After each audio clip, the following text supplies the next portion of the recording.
Hallelujah. स्वागत है आप सबका मेरी भविष्यवाणियों की पुस्तक में। तो आइए हम आज के पवित्र वचन को पढ़ेंगे जो कि परमेश्वर के दास प्रेरित अंकुर यूसुफ नरुला जी के द्वारा लिखा गया है। परमेश्वर के लिए बलिदान।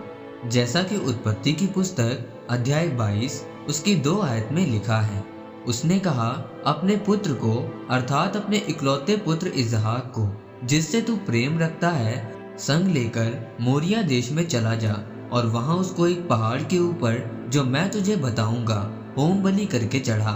मेरे प्रियो, बाइबल में पुराने नियम में लोग जब पाप करते थे तो अपने पाप की तौबा के लिए होम बलि, पाप बलि और अन्न बलि ऐसे ऐसे बलिदान परमेश्वर के लिए चढ़ाते थे और फिर उनके पाप माफ होते थे।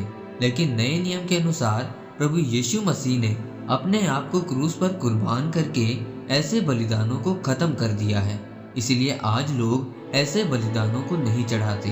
जिस प्रकार हम बाइबल की पुस्तक में अब्राहम के बारे में पढ़ते हैं कि अब्राहम परमेश्वर की व्यवस्था पर चलने वाला खरा व्यक्ति था, क्योंकि वो जानता था कि उसकी जिंदगी के ऊपर परमेश्वर की एक बहुत बड़ी योजना है।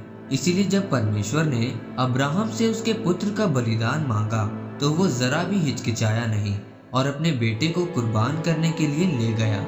लेकिन परमेश्वर दयालु परमेश्वर है।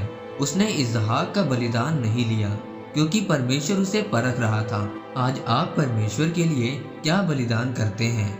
मेरे प्रियो, आज परमेश्वर आपसे बच्चों का बलिदान नहीं मांगता, बल्कि परमेश्वर आपसे आपके समय, दशमांश और उसके वचन के साथ समय बिताना, हर रविवार को चर्च आना और अपने पापों से मन फिराव का बलिदान मांगता है।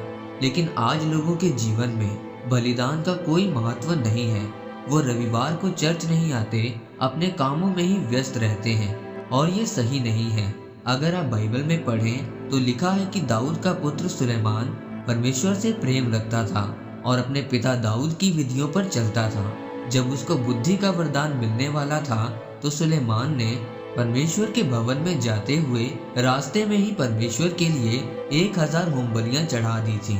यानी उसने निस्वार्थ भाव से परमेश्वर के लिए बलिदान किया और परमेश्वर ने उसको न केवल बुद्धि से बल्कि धन और ईश्वर से भी परिपूर्ण किया।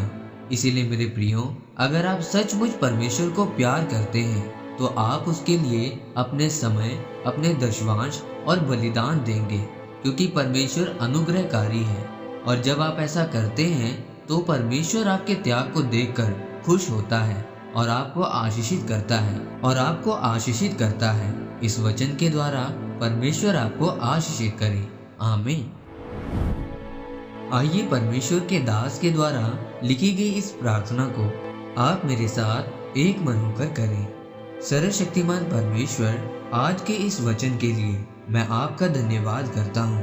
पिता परमेश्वर, मुझे अनुग्रह दें ताकि मैं अपने आप को संपूर्ण रीति के साथ आपके कामों के लिए समर्पित करते हुए अपने बलिदानों को दे सकूं। प्रभु यीशु मसीह के नाम में आमीन।